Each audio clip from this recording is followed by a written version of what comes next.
aquela que fere e vira mais tranquila, com a fome do povo, com os pedaços da vida, com a dura semente que se prende no fogo de toda a multidão. Acho bem mais do que pedras na mão dos que vivem calados, pendurados no tempo, esquecendo os momentos da fundura do fosso, da garganta do fosso, na voz de um cantador. La la la la la la, e, oh, e, oh, oh,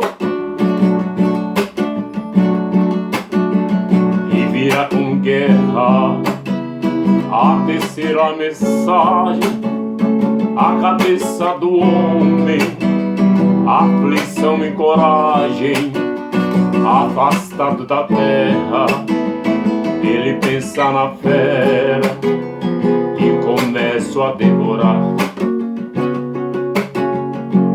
Acho que os anos irão se passar com aquela certeza que teremos no olho novamente a ideia, e saímos do fosso, da garganta do fosso, na voz de um cantador.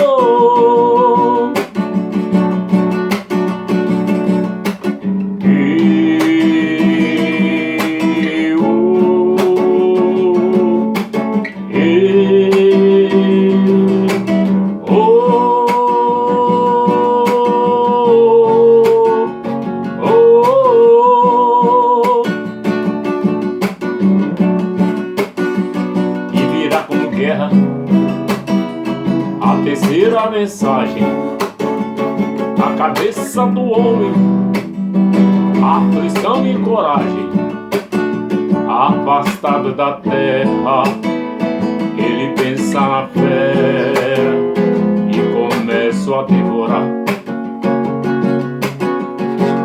Acho que os anos irão se passar com aquela certeza que teremos no olho novamente a ideia, e saímos do fosso, da garganta do poço, na voz de um cantador. Feliz 7 de setembro para todos vocês brasileiros. É isso aí, Wilson Dias cantando música de Zé Ramalho para todos vocês. Uma boa tarde.